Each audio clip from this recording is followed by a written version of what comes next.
الحمد لله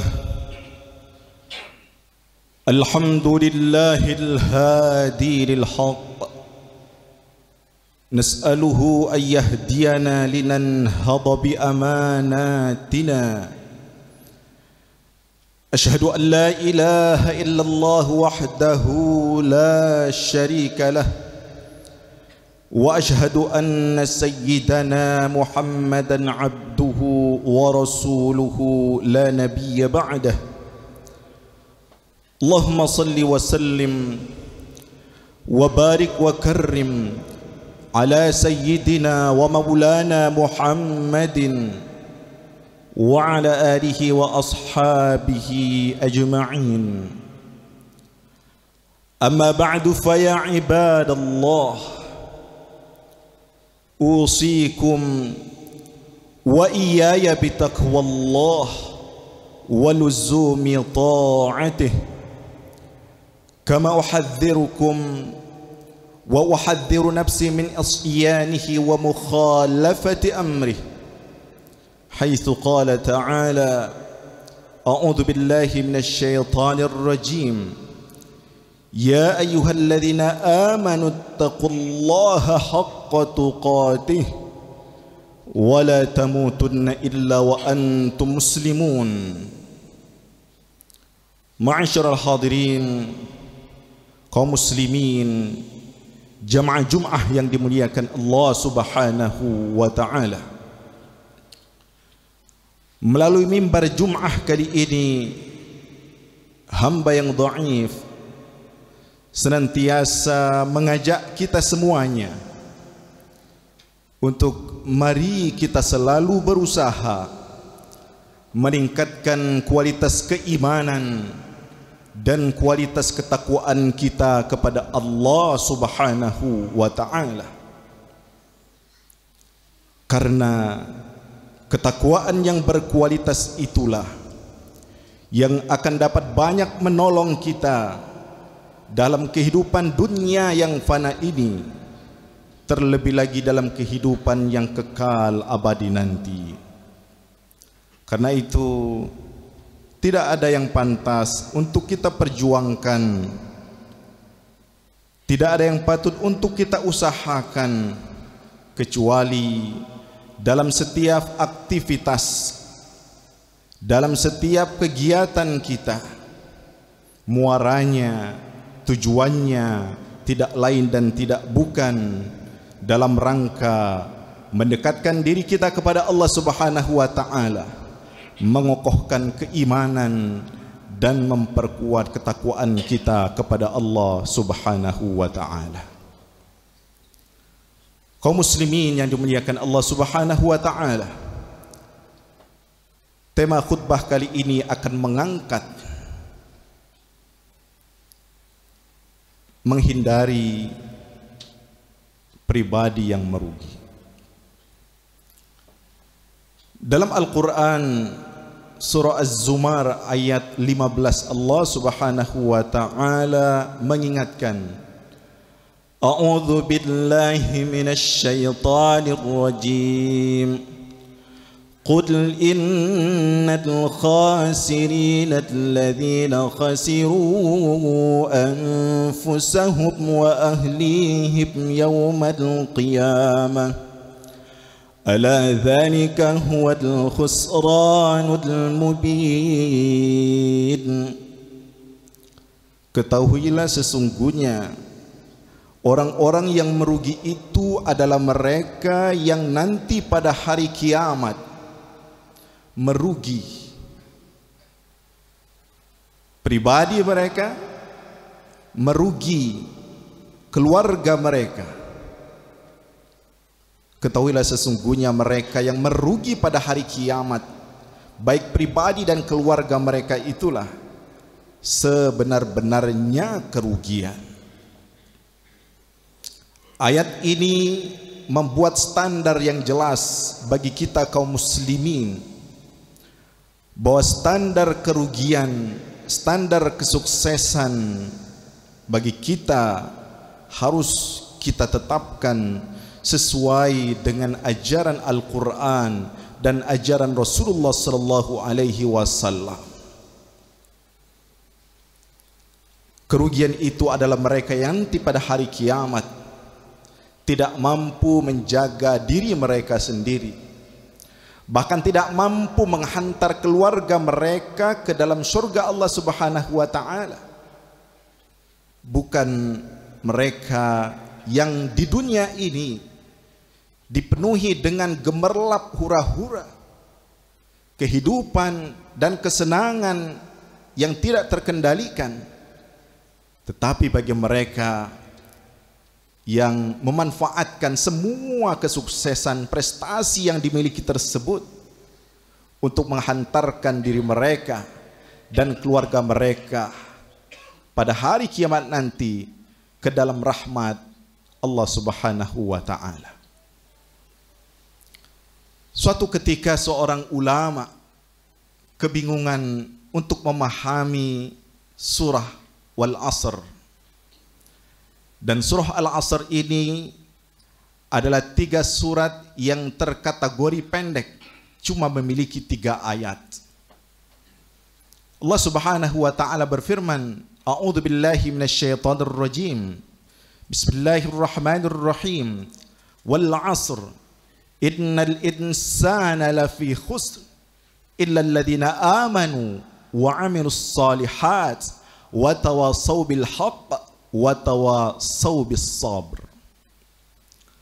Demi masa, sesungguhnya semua manusia dalam keadaan merugi kecuali mereka yang beriman kepada Allah Subhanahu wa taala, beramal soleh dan saling menasihati dalam kebenaran dan kesabaran. Suatu ketika ulama tersebut mendengar seorang penjual es keliling, dan ketika menjajakan esnya tersebut, penjual es itu berkata, Ayuhan nas, wahai manusia, irhamu man yadhubu ra'su malihi. Ayo segera belilah, kasih sayangilah kami, orang-orang yang modalnya sebentar lagi akan habis karena cair. Lalu ulama tersebut mengingat bahwa ternyata modal besar kehidupan kita kaum muslimin dan umat manusia ini adalah al-asr, masa, waktu yang Allah berikan kepada kita. Ketika waktu itu habis, selesai, maka tidak ada gunanya apapun yang kita miliki, karena dia sudah meleleh seperti batu es yang tidak bisa lagi dijual. Begitu juga dengan masa yang kita miliki. Maka Allah Subhanahu wa taala, sebagaimana diungkap oleh Muhammad Abdu ketika menjelaskan sababun nuzul dari ayat ini, dari surah ini, bahwa dulu pada masa jahiliyah, orang-orang Arab jahiliyah sering berkumpul pada waktu asar. Mereka nongkrong, duduk-duduk, seraya mereka bersenda gurau, bercanda ria. Lalu mereka menghitung-hitung penghasilan pada hari tersebut, dan dalam canda ria tersebut tidak sedikit orang-orang yang tersinggung, dan akhirnya terjadilah permusuhan, pertengkaran dan perkelahian. Maka setelah terjadi permusuhan tersebut, orang-orang Arab jahiliyah melaknat waktu asar. Waktu asar adalah waktu sial, waktu yang menghasilkan sebuah permusuhan. Maka Allah Subhanahu wa taala menurunkan firman-Nya dalam surat Al-Asr ini. Allah ingatkan demi masa bahwa tidak ada yang pantas untuk kita laknat. Waktu, kondisi bukan hal yang pantas untuk kita laknat, sebagaimana yang dilakukan oleh orang-orang Arab jahiliyah. Allah ingin menegaskan bahwa waktu semuanya sama di sisi Allah Subhanahu wa taala, tergantung kita yang memanfaatkan kesempatan dan waktu tersebut. Para ulama secara ringkas menjelaskan bahwasanya yang dimaksud waktu itu adalah waktu asar. Ada yang memahaminya waktu Rasulullah SAW masih hidup, dan ada pendapat mayoritas yang ini adalah paling benar kata para ulama, yaitu waktu secara keseluruhan. Al-asr adalah waktu di penghujung hidup. Maka dalam sebuah hadis Rasulullah SAW menjelaskan, kata Rasul, man halafa ala yaminin kadhib liyaqtati'a bihi amwalan nas. Kata Rasul, barang siapa yang bersumpah palsu bohong setelah asar untuk tujuan mengambil harta manusia secara zalim, alqallahu yaumal qiyamati wa huwa alaihi ghadban, maka Allah Subhanahu wa taala pada hari kiamat menjumpai orang tersebut dalam keadaan marah, murka. Secara ringkas orang bertanya, kenapa berbohong waktu asar? Kata para ulama, poinnya adalah waktu asar itu adalah waktu di penghujung hari bagi kita kaum muslimin. Setelah asar, maghrib, dan berubahlah hari. Maka ketika seseorang sudah berada di waktu asar, sesungguhnya yang harus dia kerjakan bukan lagi amal-amal maksiat, tetapi amal-amal kebaikan. Berdusta di waktu yang seharusnya sudah diisi dengan amal-amal ketaatan adalah sebuah kebiasaan yang akan menjadikan seseorang mendapatkan su'ul khatimah. Bukan berarti berbohong waktu maghrib boleh, waktu subuh boleh, tetapi kata kuncinya di sini adalah seseorang ketika di penghujung hidupnya hendaknya memanfaatkan waktu umur yang Allah anugerahkan dengan amal-amal kebaikan dan ketaatan. Allah Subhanahu wa taala lanjutkan, sesungguhnya semuanya manusia dalam keadaan merugi. La fi khus, semua kita berada dalam kerugian, dan masing-masing orang yang berada di sekeliling kita berpotensi untuk merugikan kita semuanya. Maka kita diingatkan, jangan sampai kita merugi. Allah sampaikan, illal ladzina aman, kecuali orang-orang yang beriman kepada Allah Subhanahu wa taala. Orang-orang yang beriman kepada Allah Subhanahu wa taala selamanya tidak akan merugi. Apakah dia ahli taat ataupun ahli maksiat, selama ada kalimat la ilaha illallah di dalam dirinya, maka dia akan selamat dengan catatan-catatan tertentu. Tetapi kita yakin keimanan tersebut akan menjadikan kita selamat dunia akhirat. Dan tidak semua orang mendapatkan nikmat iman tersebut. Dalam sebuah riwayat dalam Musnad Imam Ahmad disebutkan, innallaha yu'tid dunya liman yuhib wa man la yuhib. Sesungguhnya Allah Subhanahu wa taala menganugerahkan nikmat dunia ini kepada siapa saja, baik mereka yang Allah cintai maupun yang Allah benci. Walakin yu'tid din, yu'til iman ila man yuhib. Tetapi Allah Subhanahu wa taala hanya memberikan keimanan kepada mereka yang Allah cintai. Kemudian yang kedua, keimanan tersebut harus kita perlihatkan dengan amal soleh. Ilal ladzina amanu wa amilus solihat. Keimanan yang ada dalam diri kita ini harus kita tunjukkan dengan amal-amal soleh kita. As-solihat bukan hanya satu kebaikan, tetapi beragam kebaikan. Baik itu kecil, besar, sedikit, banyak, semuanya adalah as-solihat. Dan as-solihat di sini banyak lagi terkait dengan urusan kepada Allah atau kepada sesama manusia, kepada tetangga, kepada jiran, kepada teman sekantor. Semuanya harus kita isi dengan amalus solihat. Kemudian amal soleh itu pun tidak cukup, karena sering sekali seseorang hanya soleh untuk dirinya, tetapi tidak muslih untuk orang lainnya. Artinya, kesalehan individu itu baik dan perlu, tetapi tidak kalah penting lagi adalah kesalehan sosial yang ditunjukkan dengan apa? Dengan saling menasihati dalam yang hak. Yang hak di sini adalah menjaga keimanan. Karena dulu pada masa sahabat, ketika seorang sahabat mengungkapkan kalimat tauhid, maka mereka akan dihujani dengan azab dan siksaan oleh orang-orang kafir Quraisy. Maka Allah Subhanahu wa taala ingatkan, ayo yang tengah kena siksa, kena azab, harus disabarkan, harus diingatkan, dikasih nasihat. Kemudian juga watawasau bis sabr, saling menasihati dengan kesabaran dan dalam kesabaran. Semua manusia ini membutuhkan kesabaran, dan keselamatan kita di dunia ini hanya dengan kesabaran tersebut. Sabar menjadi hamba Allah Subhanahu wa taala yang taat. Ketika Allah uji dengan kebaikan, kita bisa sabar. Sebaliknya pula, ketika Allah uji dengan keburukan, kita pun tetap dalam kondisi sabar.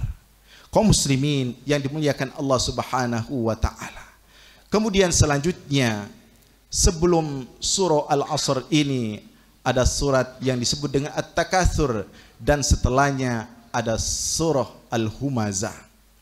Secara ringkasnya, dua surah tersebut, baik yang sebelum maupun yang sesudahnya, menjelaskan bahwasanya salah satu sebab membuat orang-orang itu merugi adalah alhaakumut takatsur. Bermegah-megahan telah melalaikan kalian. Orang-orang yang hobi untuk merasa lebih besar dari orang lain, maka mereka akan terkategori orang-orang yang merugi. Pandangan yang ada dalam pikirannya hanyalah ingin harus hebat dari orang lain dengan cara-cara yang tidak benar dan tidak syar'i. Itulah yang disebut dengan at-takatsur, bermegah-megahan, baik itu prestise jabatan, baik itu kelompok, baik itu harta, baik itu titel ilmiah dan sebagainya. Maka sering sekali seseorang yang terjebak dalam bermegah-megahan tersebut, mereka terjerumus dalam kerugian. Kemudian disebutkan dalam surah Al-Humazah, wailul likulli humazatil lumazah, celaka orang-orang yang mengumpat dan mencela. Biasanya orang-orang yang sudah menumpuk harta, tinggi jabatan, hebat prestasinya, sering sekali terjerumus untuk mengumpat dan mencela orang lain. Maka kerugian seseorang bisa akan muncul dari dua hal tersebut. Karena itu kita diingatkan, ketika Allah Subhanahu wa taala menguji kita dengan banyaknya nikmat duniawi, maka kita tidak boleh terjerumus ke dalam perilaku humazah tadi, mencela orang lain. Karena sering sekali dengan satu celaan tersebut membuat hidup seseorang menjadi rusak, frustasi, dan menjadikannya boleh jadi bunuh diri. Maka tugas kita, sebagaimana diungkap dalam surah Al-Asr ini, saling menasihati dalam kebenaran, dan saling mewasiatkan pula dalam kesabaran.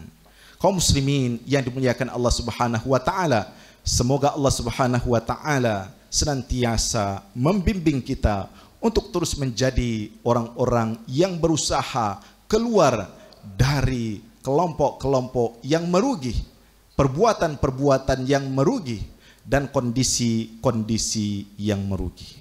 Semoga bermanfaat dan memberikan pencerahan bagi kita semuanya. Barakallahu li wa lakum fil Qur'anil azim wa nafa'ani wa iyyakum bima fihi minal ayati wa zikril hakim wa taqabbala minni wa minkum tilawatahu innahu huwas samiul alim. أقول قولي هذا وأستغفر الله العظيم لي ولكم ولسائر المسلمين والمسلمات والمؤمنين والمؤمنات فاستغفروه إنه هو الغفور الرحيم.